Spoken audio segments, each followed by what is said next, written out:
एक बार की बात है, एक युवा बौद्ध भिक्षु था जो अपने मन में नकारात्मक विचारों से परेशान था। न चाहते हुए भी उसके मन में तरह तरह के गलत विचार आते रहते थे। उसका स्वभाव बहुत चिड़चिड़ा हो गया था। वह बात बात पर गुस्सा हो जाता था और दूसरों के प्रति ईर्ष्या और घृणा की भावना रखता था। लोगों को बुरा भला कहता और अपने मन में नकारात्मक कल्पनाएं बनाता रहता।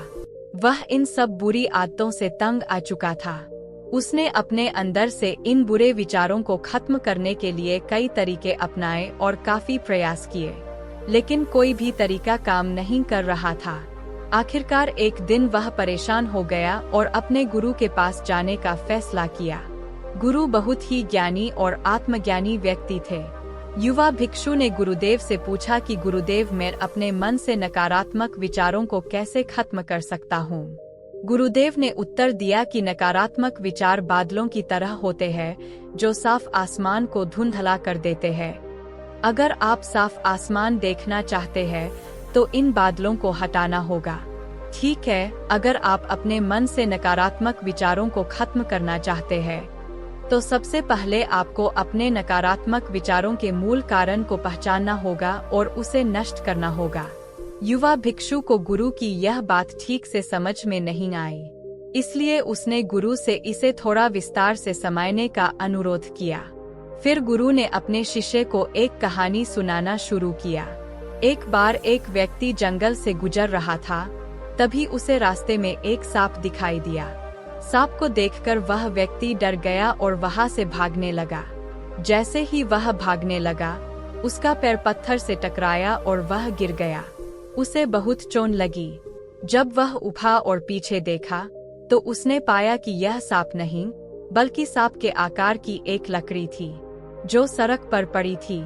मुझे देखकर व्यक्ति को एहसास हुआ कि उसके नुकसान का कारण सांप नहीं बल्कि उसका डर और नकारात्मक विचार है, जिसके कारण वह घायल हुआ। कहानी खत्म करते हुए गुरु ने उसे युवा भिक्षु को बताया, मन के नकारात्मक विचार इस कहानी में सांप की तरह है जो आपकी समस्या का मूल कारण नहीं है, बल्कि आपके नकारात्मक विचारों का कारण बेपरवाह भावनाएं और अतीत के कुछ हिस्से हैं जो नकारात्मक विचारों और क्रोध के रूप में सामने आते हैं। इसलिए अगर आप अपने मन से नकारात्मक विचारों को खत्म करना चाहते हैं तो इसके मूल कारण को पहचानना और नष्ट करना होगा। अब हम इस कहानी को अपने जीवन में कैसे लागू कर सकते हैं, यहाँ कुछ व्यावहारिक सुझाव दिए गए हैं। पहला है माइंडफुलनेस का अभ्यास करना। अपने विचारों और भावनाओं के प्रति जागरूक रहें।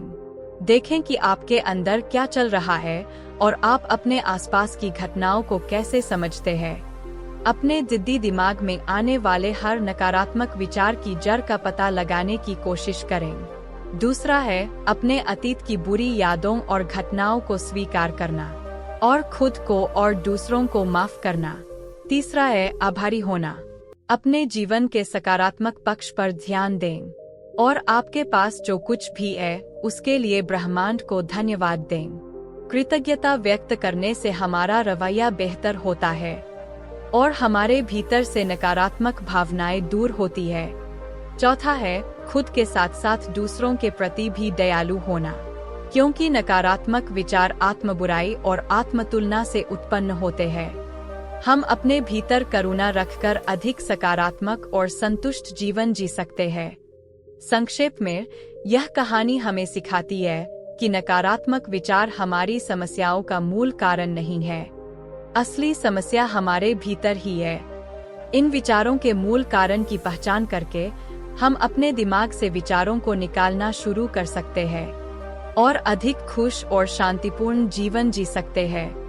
याद रखें, कहानी में इस सांप की तरह हमारे अधिकांश विचार केवल एक भ्रम है जो हम अपने दिमाग में बनाते हैं।